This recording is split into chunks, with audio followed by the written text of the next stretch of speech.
নমস্কার বন্ধুরা, আপনাদেরকে মিলঘর অ্যাসোসিয়েশনের আরও একটা ভিডিওতে স্বাগত জানাই। আজকের ভিডিওটা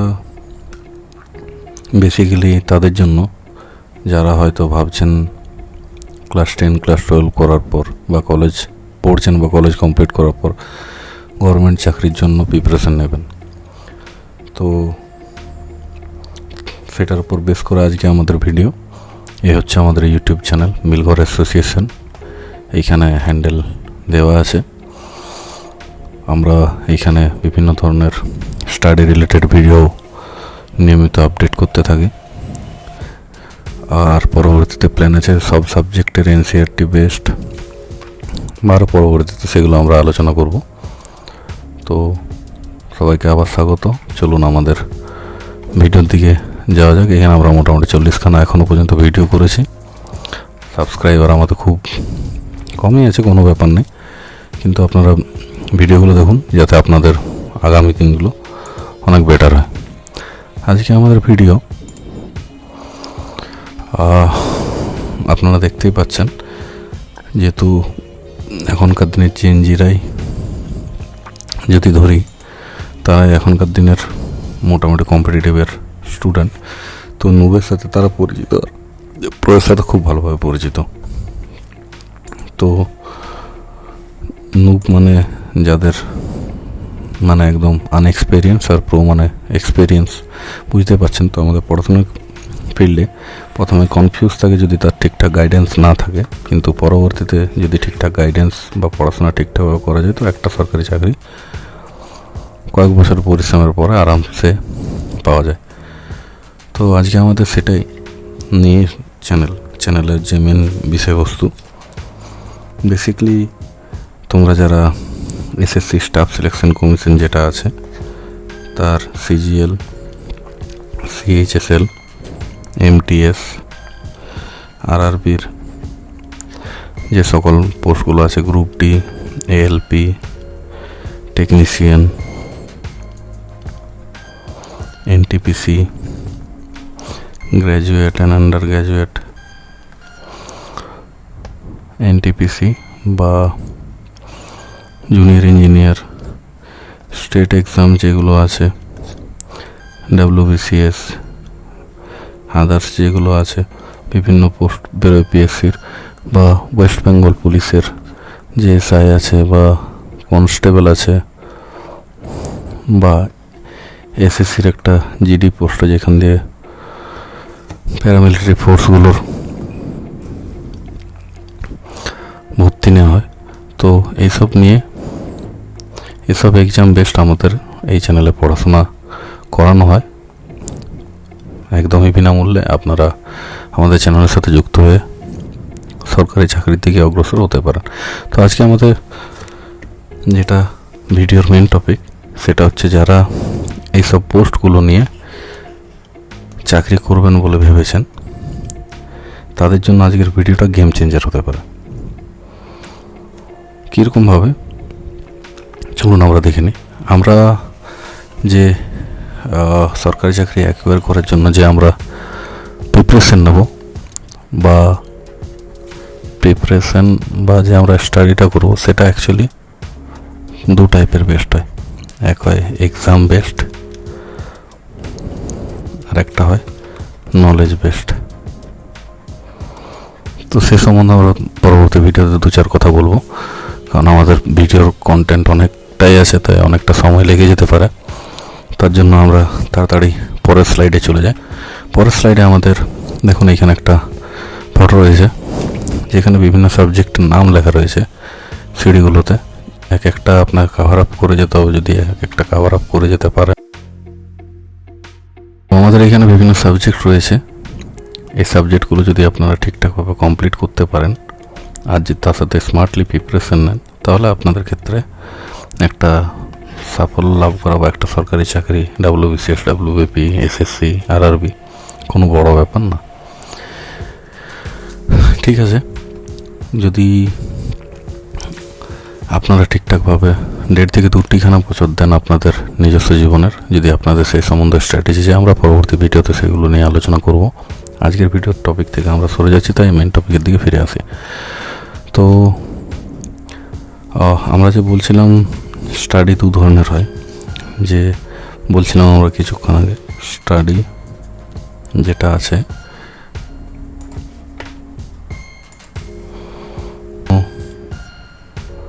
জিনিসকে আমরা গভীরভাবে জানতে পারবো বেসিক থেকে, আর এর ফলে আমাদের কী হয়, কনসেপ্ট যা আছে সেটা আমাদের স্ট্রং হয়,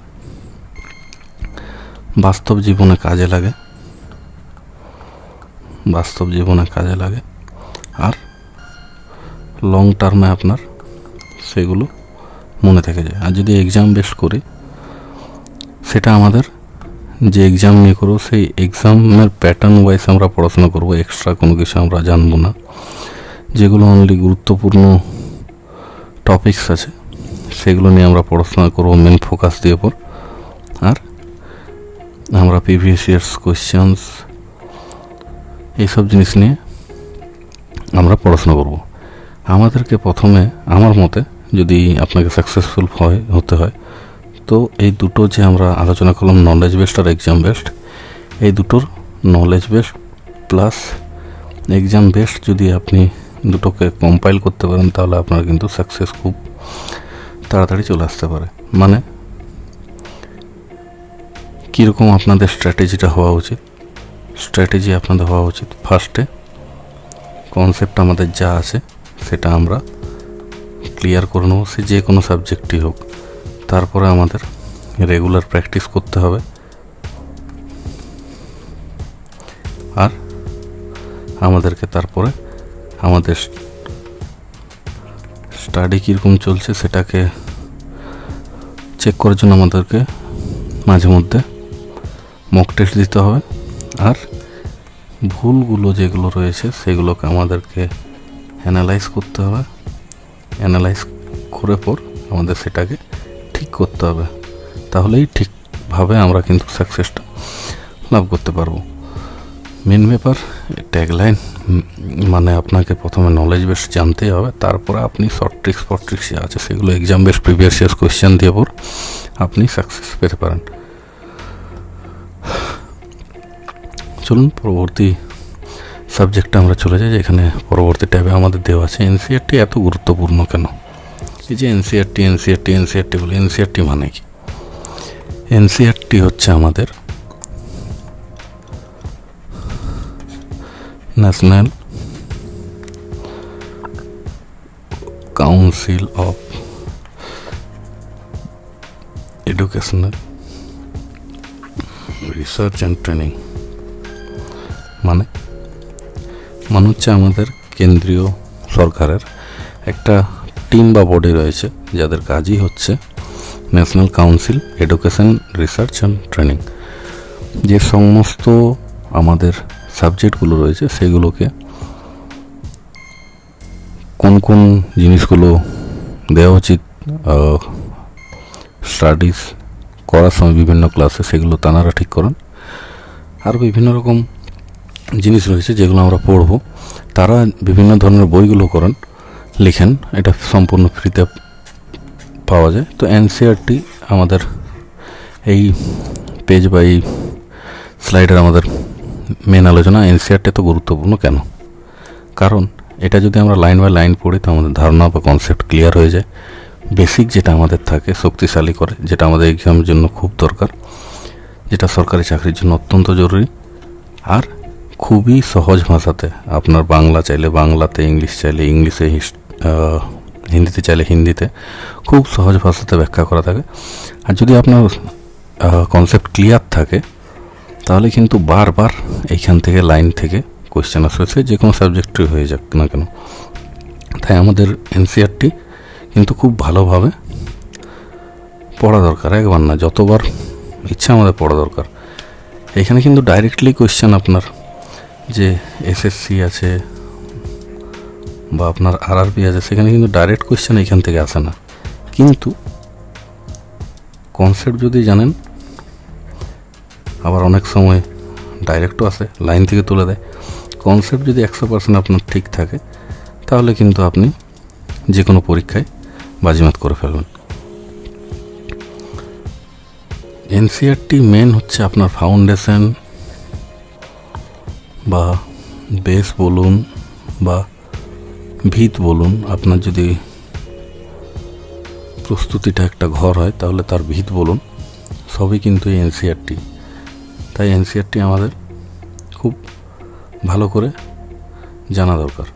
কি করে নর্মালি এনসিইআরটি বইগুলোতে মূলত ধারণা পরিষ্কার করার জন্য সবচেয়ে ভালো অপশন, কারণ এগুলিতে খুব ইজিলি সহজ ভাষাতে লেখা থাকে, যাতে যে কেউ বুঝতে পারে। প্রতিটা টপিক একদম বেসিক থেকে স্টার্ট হয়, যা ভিতটা আমাদের খুব শক্ত করে তোলে। আর সরকারি চাকরি পরীক্ষা এনসিইআরটির থেকে অনেক প্রশ্ন আসে, তাই এটি খুব ভালোভাবে পড়া আমাদের জরুরি দরকার। বারবার রিভিশন করলে বিষয়গুলো আমাদের দীর্ঘদিন মনে থাকে। আর এনসিইআরটি যদি আমরা পড়ে রাখি, যেহেতু আমাদের ফাউন্ডেশনটা ঠিক হয়ে যাবে, তো তার পরবর্তী আমরা যে কোনো হায়ার বই পড়লে আমাদের সেটা বুঝতে সুবিধা হয়। পরবর্তী সাবজেক্ট আছে ম্যাথ, গণিত, যেটা আপনার প্রত্যেকটা পরীক্ষাতে এসএসসি হোক, আরআরবি হোক বা স্টেট গভর্নমেন্টের হোক, আপনি ম্যাথ, রিজনিং, জিকে তিনটে পাবেনই পাবেন। ম্যাথ, রিজনিং আর জিকে, যার মধ্যে হিস্ট্রি, জিওগ্রাফি, পলিটি, ইকোনমি সব কিছুই থাকবে। তো আমাদের যদি গণিতের নিয়ম, আমাদের যদি স্ট্র্যাটেজিটা তৈরি করতে হয়, তো আমাদের যেটা মেন দরকার গণিত মনে রাখার জন্য, সেটা বেসিক ফর্মুলা যেগুলো থাকে সেগুলো মুখস্থ করতে হবে। করতে করতে মুখস্থ হয়ে যত বেশি প্র্যাকটিস করবেন, প্র্যাকটিস আপনার যত বেশি হবে, আপনার ফর্মুলা মনে তত বেশি থাকবে। আর এটা করার মেন উপায় সহজ দিকে কঠিন। ডাইরেক্ট আপনি শর্টকাটের পিছনে দৌড়াবেন না, আগে কনসেপ্ট জানুন, তার পরবর্তী লেয়ারে সহজ থেকে কঠিন যান, তারপরে আপনি যদি পারেন তো শর্ট ট্রিক্স শিখুন। আর ভুলগুলো নোট করে পর সংশোধন করুন, আর মক টেস্ট দিতে থাকুন, যাতে আপনার ম্যাথের নাম্বারস বেশি আসে। স্কোরিং করার সাবজেক্ট ম্যাথ কিন্তু সবাই কম বেশি পারে, রিজনিংও সবাই কম বেশি পারে, জিকেটা মোটামুটি পারে, বাট ম্যাথ আর রিজনিংয়ে ফুল স্কোর করার সম্ভাবনা বা পাওয়া যায় খুব ইজিলি। যাদের একটু ট্রাই করলে ম্যাথটা যদি আপনি টাইমলি যদি করতে পারেন, ম্যাথ সবাই করতে পারে, রিজনিংও সবাই করতে পারে, কিন্তু এখানে মেন যেটা প্রবলেম হয় সেটা হচ্ছে টাইম ম্যানেজমেন্ট। এই টাইম ম্যানেজমেন্টটাই আমাদেরকে করতে হবে। যেমন ম্যাথের আমরা যদি দেখি, ম্যাথের যে সকল চ্যাপ্টারগুলো থেকে আমরা বিভিন্ন পরীক্ষাতে পেয়ে থাকি, এই লসাগু গসাগু থাকে, এইচসিএফ, এলসিএম, পার্সেন্টেজ থাকে, প্রফিট লস থাকে, রেশিও অ্যান্ড প্রপোর্শন থাকে, মানে অনুপাত ও সমানুপাত, টাইম ওয়ার্ক থাকে, এভারেজ থাকে, সিম্পল ইন্টারেস্ট, কম্পাউন্ড ইন্টারেস্ট থাকে, সিম্পলিফিকেশন থাকে,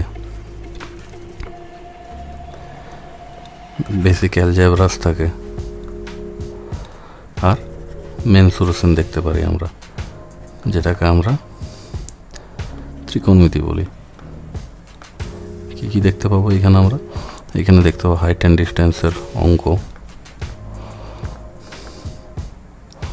সাইন, ট্যান, কস, এইসবের অঙ্ক, আরও বিভিন্ন ধরনের যেসব আমাদের 2D 3D স্ট্রাকচারগুলো রয়েছে সেইগুলোর সূত্র থেকে পর অঙ্ক।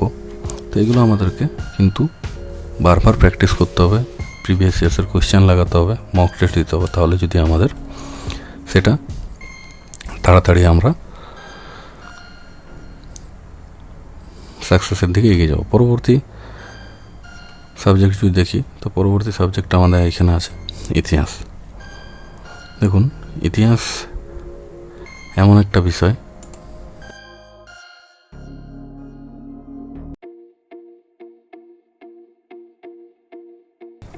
ইতিহাস দেখি, হিস্ট্রি, এটাকে কিন্তু রাটলে হবে না, টাইম লাইন ধরে পড়তে হবে, গুরুত্বপূর্ণ তারিখ ও ঘটনাগুলি মনে রাখতে হবে, এনসিইআরটি ভালোভাবে পড়তে হবে, স্পেশালি ক্লাস 8, 9, 10 এনসিইআরটি, তারপরে আপনি বিভিন্ন বই রেফারেন্স হিসাবে নিতেই পারেন, জীবন মুখোপাধ্যায়, আরও অনেক কিছু আছে।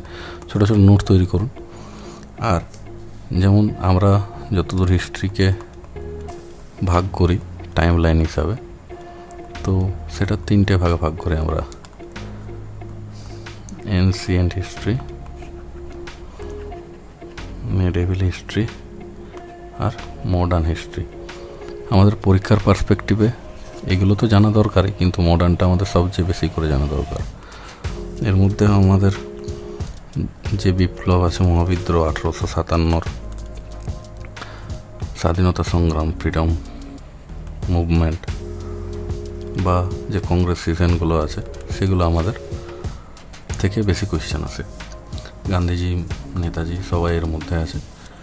তো আর যদি আমাদেরকে হিস্ট্রি থেকে যদি আমাদেরকে মেন কিছু করতে হয়, তাহলে আমাদেরকে টাইম লাইন ধরে স্টোরির মতো পড়তে হবে, গল্পের মতো। জাস্ট মুখস্থ করে নিলে কোনো দিন হিস্ট্রি আপনি ক্লিয়ার করতে পারবেন না। তাই সবসময় টাইম লাইন ধরে কোনো আশেপাশের কোনো ঘটনার সাথে মনে রেখে পর আমরা যদি মনে রাখি, তাহলে আমাদের খুব দ্রুত মনে থাকবে। ইতিহাস পড়ার সময় টাইম লাইন ধরে পড়াটা খুবই গুরুত্বপূর্ণ, যার ফলে আমরা সহজে মনে রাখতে পারি ঘটনাগুলি। গুরুত্বপূর্ণ তারিখ, ঘটনাগুলো আলাদা করে যদি নোট করে রাখতে পারেন সবচেয়ে ভালো হয়। আর এনসিইআরটির যে বই, সেটা 7, 8, 9 বই যদি আমরা খুব ভালোভাবে পড়ি, তো আমাদের পরবর্তীকালে কোনো সরকারি এক্সামের কোনো কিছু খুব কমই বাইরে যাবে এর থেকে। প্রতিটা অধ্যায় ভালোভাবে বুঝে বুঝে পড়তে হবে, শুধু মুখস্থ না করে ঘটনার কারণ ও ফলাফল সেভাবে যদি আমরা মনে রাখতে পারি কেন এই ঘটনাটা ঘটেছিল। যেমন 1919 সালে রাওলাট অ্যাক্ট কেন এসেছিল? কারণ তার আগে গান্ধীজি ইংরেজদেরকে 3বার বশ্যতা স্বীকার করেছিলেন। তার ফলে ভারতীয়দের চাপে রাখার জন্য, বশ্যতায় রাখার জন্য রাওলাট অ্যাক্ট আনা হয়েছিল। এবং তার ফলাফল কি হয়েছিল? কি ছিল? আরেকজনকে এই রাওলাট অ্যাক্ট দিয়ে প্রথম গ্রেপ্তার করায়। তার ফলে আমরা পরবর্তীতে যে জালিয়ানওয়ালাবাগ দেখতে পাই। তো আমাদের কারণ আর ফলাফল যদি আমরা মনে রাখতে পারি বা ইন্টারলিঙ্ক করতে পারি, তাহলে কিন্তু আমাদের ইতিহাসটা খুব সহজেই মনে থেকে যাবে। ছোট ছোট নোট বাংলায় দ্রুত রিভিশন করা যায়। মানচিত্র যদি আমরা ব্যবহার করে থাকি, কোন সময়ে কোন রাজার সময় বা কোন বংশের সময় কীরকম ছিল, তাতেও দ্রুত রিভিশন হয়ে যায়, সহজে বোঝা যায়। বারবার রিভিশন ইতিহাস না করলেও কিন্তু আমরা ভুলে যাওয়ার টেন্ডেন্সি থাকে, তাই নিয়মিত পড়া দরকার ও রিভিশন করাটা জরুরি। চলুন পরবর্তী বা এ সম্বন্ধে আমরা ইতিহাস সম্বন্ধ গোটা কয়েক টার্ম জেনে রাখি, যেগুলো আমাদের জানাটা দরকার। সিন্ধু সভ্যতা, ইংরেজিতেই লিখি, ইন্দাস ভ্যালি সিভিলাইজেশন বা সিন্ধু সভ্যতা, যেটা আমরা পড়ি, বিভিন্ন বই বিভিন্ন দেওয়া আছে, কিন্তু এনসিইআরটিটা আমরা ধরবো।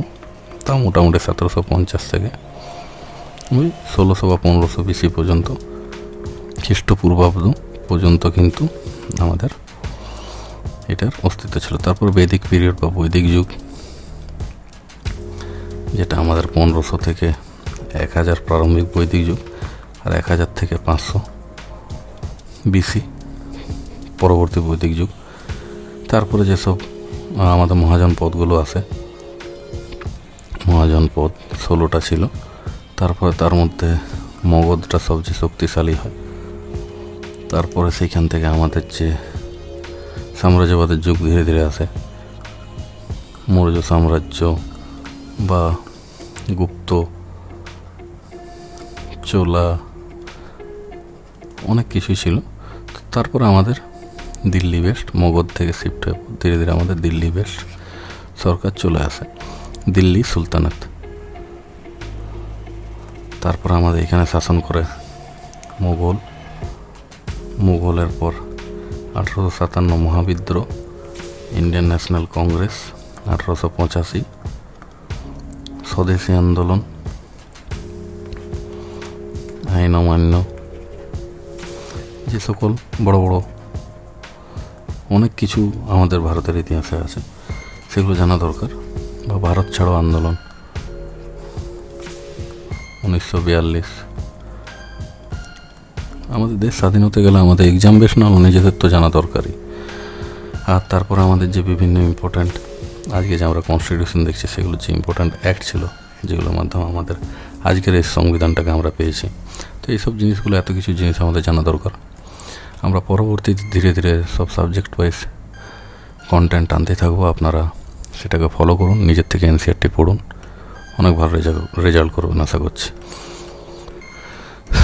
ভূগোলটাও যেটা আছে জিওগ্রাফি, সেটাতে ম্যাপ ছাড়া প্র্যাকটিস ছাড়া উপায় নেই। ধারণা এটা তো বুঝে পড়তে হবে, এনসিআরটি খুব ভালোভাবে রিভিশন করতে হবে, আর ইউজ পড়লে আমাদের ডায়াগ্রামও তৈরি করতে হবে। এই যেমন কিছু ইম্পর্ট্যান্ট যে চ্যাপ্টারগুলো থাকে, অক্ষাংশ, দ্রাঘিমাংশ,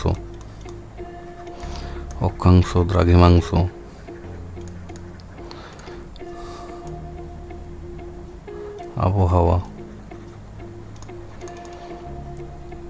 মাটি, এগ্রিকালচার,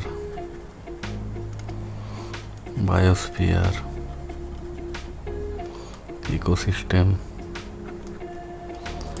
ন্যাশনাল পার্ক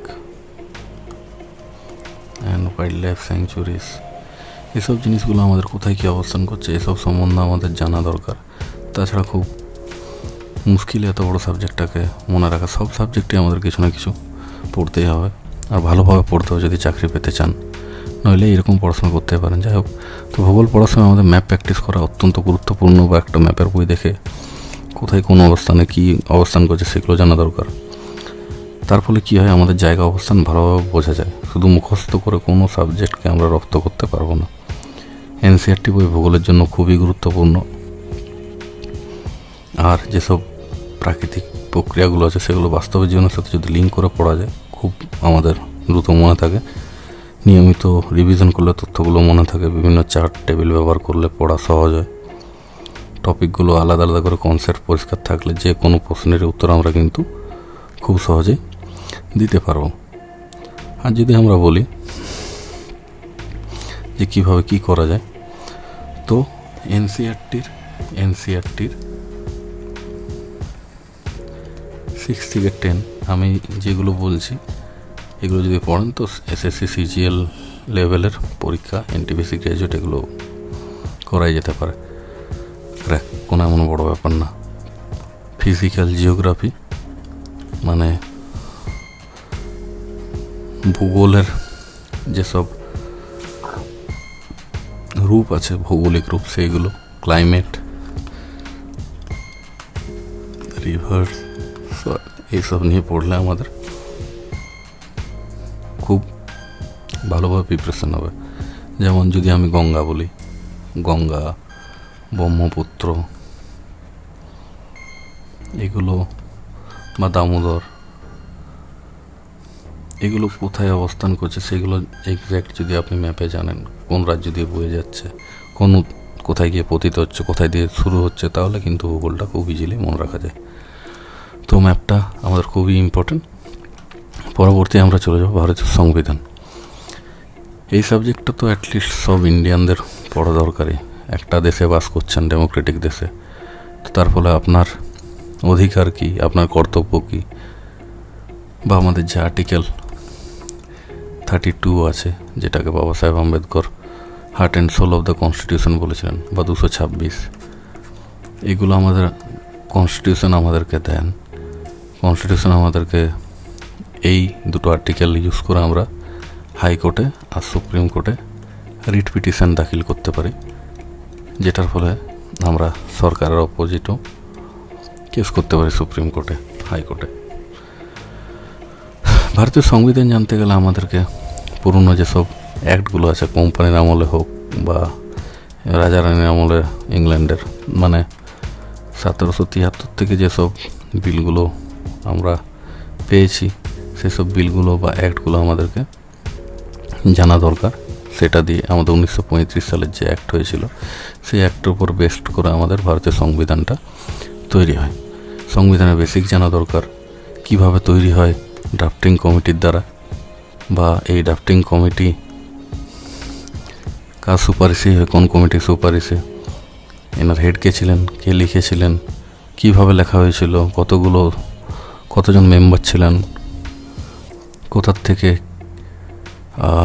কি আমরা আর্টিকেলস বা নিয়ে এসছি যেসব দেশ থেকে, সেগুলো জানা দরকার। এনসিইআরটি নিয়মিত ফলো করতে হবে, নিয়মিত রিভিশন করতে হবে। এনসিইআরটি ছাড়াও আমি আপনাদের বলবো লক্ষ্মীকান্তের যে কনস্টিটিউশন আছে সেটা পড়া দরকার। আমরা ভবিষ্যতে সেটা নিয়েই আগে এগোবো। আর যদি ভাবেন যারা বিশেষত পুলিশ লাইনে যাওয়ার কথা ভাবছেন বা প্রশাসনে থাকার কথা ভাবছেন, অ্যাডমিনিস্ট্রেশনে, তাদের কিন্তু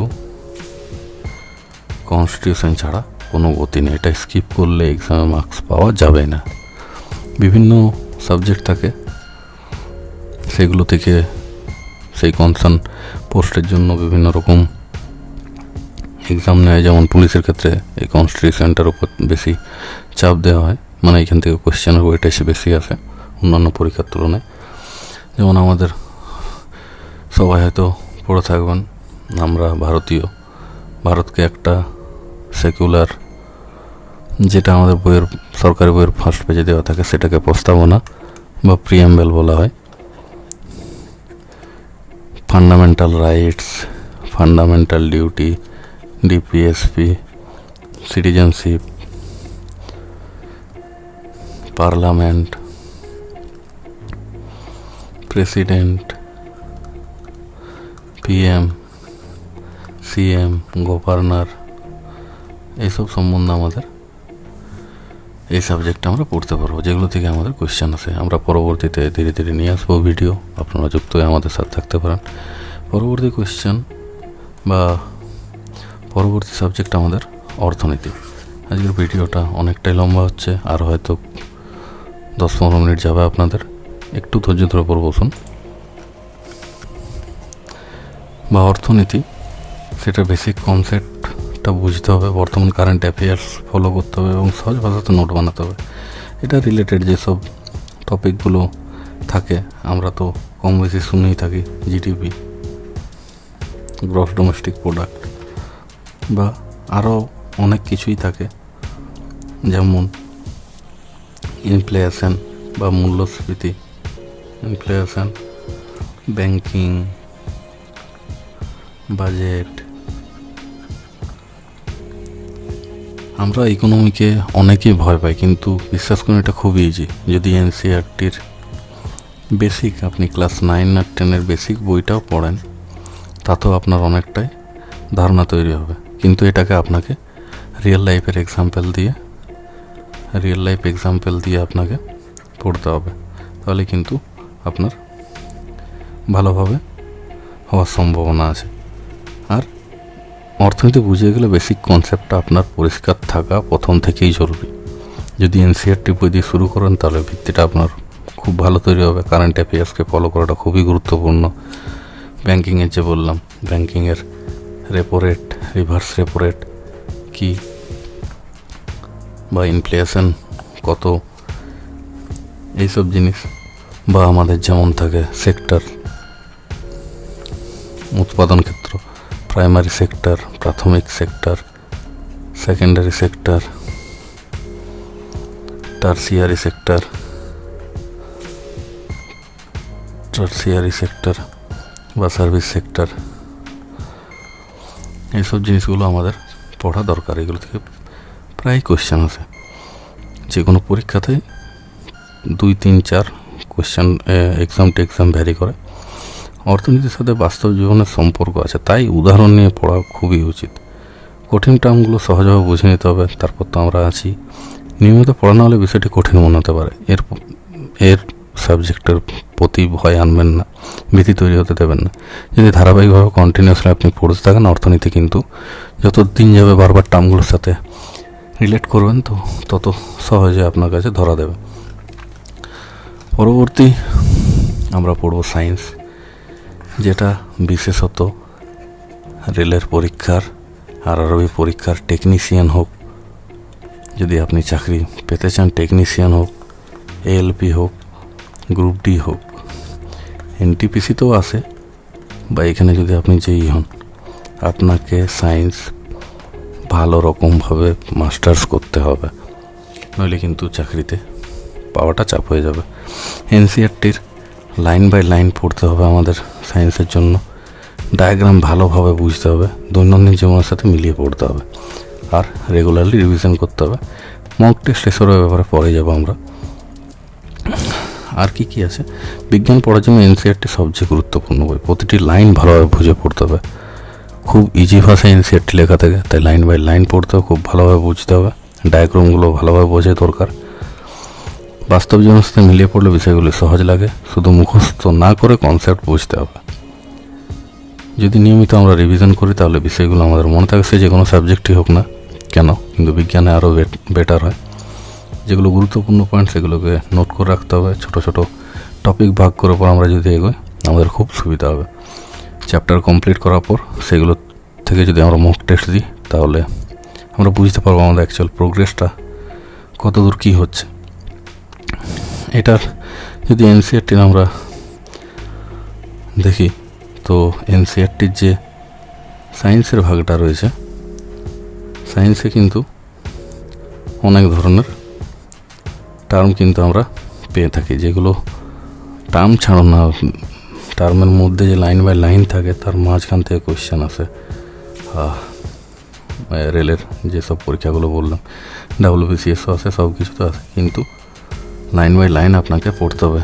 এনটিপিসির জন্য যদি আপনি এনসিইআরটির ক্লাস 6 থেকে 10 অবধি পড়েন, 9-10 পড়লেও হয়ে যায়, কিন্তু বেসটা আরও স্ট্রং করার জন্য যদি 6 থেকে পড়েন খুব বেটার হয়।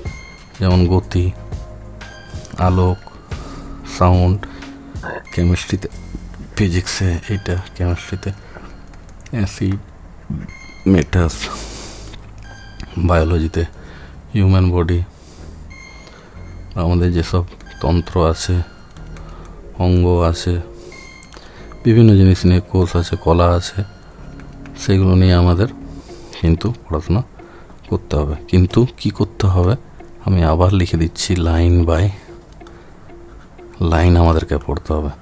শুধু পড়ে লাভ নেই, সেটাকে আমাদের মনেও রাখতে হবে, নইলে কিন্তু চাকরি পাওয়া খুব টাফ। পরবর্তী আমরা এখানে লিখিনি, আরও একটা ছিল আমাদের সাবজেক্ট, যেটাকে আমরা রিজনিং বলি।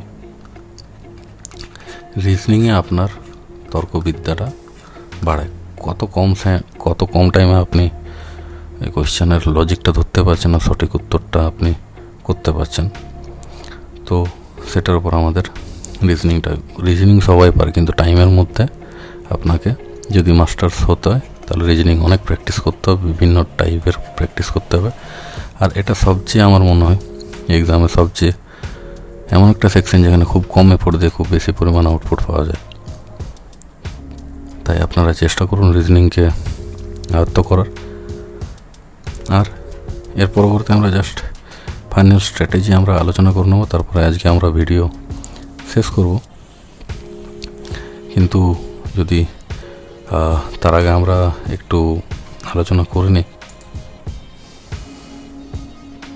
নিয়ে আমরা আরও আলোচনা করে নিই কিছু কিছু টপিকের নাম, যেগুলো বিভিন্ন পরীক্ষাতে আছে। অ্যানালজি বা সাদৃশ্য, ক্লাসিফিকেশন বা বিভাগীকরণ, ক্লাসিফিকেশন, নাম্বার সিরিজ আছে। যে কোনো পরীক্ষাতে নাম্বার সিরিজ থেকে আপনি কোয়েশ্চেন পাবেনই, বা অ্যালফাবেট সিরিজ, যাই হোক। Coding, decoding, blood relation. একটা লোককে দেখে পর একজন ভদ্রমহিলা বললেন ওনার মা আমার বাবার একমাত্র কন্যার বোন, তাহলে ওনার আর আমার সম্পর্ক কী? এসব কোয়েশ্চেন আছে। ডাইরেকশন টেস্ট আছে, আপনি বাড়ির থেকে বেরিয়ে পূব দিকে 5 কিলোমিটার গেলেন, ফির ডান দিকে ঘুরে পর আপনি 6 কিলোমিটার গেলেন, ফির বাঁ দিকে ঘুরে পর আপনি 11 কিলোমিটার গেলেন, তাহলে বর্তমানে আপনি কোন দিকে মুখ করে আছেন এবং বাড়ির থেকে কত দূরে আছেন, এই সকল কোয়েশ্চেনগুলো। বা ভেন ডায়াগ্রাম থেকে, এগুলো খুব এখন কম আছে, তাও বিভিন্ন পরীক্ষাতে আছে। যে পরীক্ষাতে যে টপিকটা আসবে সেইগুলোই পড়া দরকার, ওইটা হচ্ছে এক্সাম বেসড। আর আপনার সব যদি করো তখন আপনার লজিকটা অটোমেটিক ভালো হবে। সিলোলিজম থাকে, পাজল থাকে। এখনকার দিনে যেটা সবচেয়ে বেশি হট টপিক সেটা হচ্ছে সিটিং অ্যারেঞ্জমেন্ট। এটার কোয়েশ্চেন কীরকম থাকে, ধরুন একটা টেবিলে 7 জন বসে রয়েছে মাঝের দিকে মুখ করে, এর বাঁ দিকের থেকে 2 নম্বরে বি আছে, বি এর ডান দিকের 1 নম্বরে সি আছে, এক্স আছে, এরকম করে বলবো এক্সের ডান পাশে ঠিক কে বসে আছে। মিরর ইমেজ, ওয়াটার ইমেজ আগে আসতো, এখন খুব কম আসে বা 1-2 আসে কোনো পরীক্ষায়, বা অড ওয়ান আউট, 4-5টা সেট দেওয়া থাকবে, তার মধ্যে যেটা অড সেটাকে আউট করতে হবে। মানে ধরুন এখানে যদি দিই আমি mango, grapes, orange, watermelon, bat, তো এই ক্ষেত্রে ব্যাটটা আলাদা, বাদগুলো সবগুলো ফল, এরকম কোয়েশ্চেন থাকে। তো এটা হয়ে গেল রিজনিং। বারবার প্র্যাকটিস করে বিভিন্ন ধরনের টাইপের কোয়েশ্চেন প্র্যাকটিস করে আমাদেরকে রিজনিংটা স্ট্রং করতে হবে। খুবই কম সময়ে এটা লাগে পরীক্ষাতে, আর খুব কুইকলি সব ঠিক করা যায়, খুব স্কোরিং সাবজেক্ট। আমরা পরবর্তীতে ভিডিও এনে আমরা প্র্যাকটিস করবো একসাথে সবাই। যাই হোক, আমরা শেষ লগ্নে চলে এসেছি। আমরা জাস্ট আর একটা, যে আমাদের স্ট্র্যাটেজি কী ধরনের হলে পরীক্ষাতে ভালো হতে পারে বা কীভাবে আইডিয়া নেওয়া যায়, সেটা সম্বন্ধে আমরা ফাইনাল স্ট্র্যাটেজি একটা জাস্ট তৈরি করবো। আর পরবর্তীকালে আমরা সেগুলো সম্বন্ধে দেখব। যদি আমরা মোটামুটি 6 মান্থের একটা প্ল্যান ধরে চলি, যদি পার ডে 8 থেকে 10 ঘন্টা নতুন কেউ দেয়, প্রথম থেকে হবে না, প্রথমে 2 ঘন্টা দিয়ে শুরু করুন, 1 ঘন্টা দিয়ে শুরু করুন, প্রথমে বসতে শুরু করুন, বই খাতা নিয়ে ইন্টারেস্ট জাগান। যাই হোক, এসব নিয়ে পরে দেওয়া যাবে। তো সেই হিসাবে 6 মান্থে যদি আমরা প্ল্যান তৈরি করি, তো আমাদের মান্থ 1 to 3 আমাদের এনসিইআরটি থেকে ফুল কভারেজ করতে হবে 3 মাসের মধ্যে। মান্থ 1 মাস ধরে আমরা প্র্যাকটিস করব যেগুলো পড়েছি, প্লাস প্রিভিয়াস ইয়ার্সের কোয়েশ্চেন যেগুলো এসছে সেগুলো আমরা প্র্যাকটিস করব। আর 5 নম্বর আর 6 নম্বর মাস যেটা রয়েছে সেটাতে আমরা মক টেস্ট দেবো, আর যেগুলো ভুল হচ্ছে সেগুলো আমরা রিভিশন দেবো বারবার। এটা 6 মাসের স্কেলটা যদি কেউ একটু মনে করেন নিজেকে পিছনে বা কনসেপ্ট নেই, সে 12 মাসের প্ল্যান বানান, বাট 12 মাসই সেনাফ যদি ঠিকঠাকভাবে পড়াশোনা করেন। যদি আমরা ডেলি রুটিন দেখি কী করতে হবে, ওই যে বললাম, যদি করেন মোটামুটি 8 ঘন্টা, তো আমরা 2 থেকে 3 আওয়ার্স আমরা ম্যাথকে দেবো। সেরকম অ্যাকর্ডিংলি আপনারা প্ল্যান বানাবেন। 2 ঘন্টা আমরা জেনারেল সায়েন্স, জেনারেল নলেজকে দেবো, যেটার মধ্যে আমাদের হিস্ট্রি, জিওগ্রাফি, পলিটি, ইকোনমিক্স, স্ট্র্যাটেজিকে সব কিছু ইনক্লুডেড থাকবে, কারেন্ট অ্যাফেয়ার্স। আর 1 ঘন্টা আমরা রিভিশনে দেবো, যে আমরা কি পড়লাম না পড়লাম। তো আমার মতে সাফল্যের যেটা মূল মন্ত্র যদি বলেন, সেটা আমার মতে কনসিস্টেন্সি, মানে ধারাবাহিকতা আর রিভিশন। একই জিনিস বারবার পড়া। কনসিস্টেন্সি মানে ধরুন আজকে খুব ইচ্ছে হলো, মোটিভেট হয়ে গেলেন, আজকে 4 ঘন্টা পড়ে দিলেন, পরের দিন 2 ঘন্টা, তারপর দিন পড়লেন না, এরকম করলে কিন্তু হবে না। সাফল্যের মূল মন্ত্রই কিন্তু বারবার পড়াশোনা আর প্রতিদিন পড়াশোনা, তাছাড়া কোনো উপায় নেই।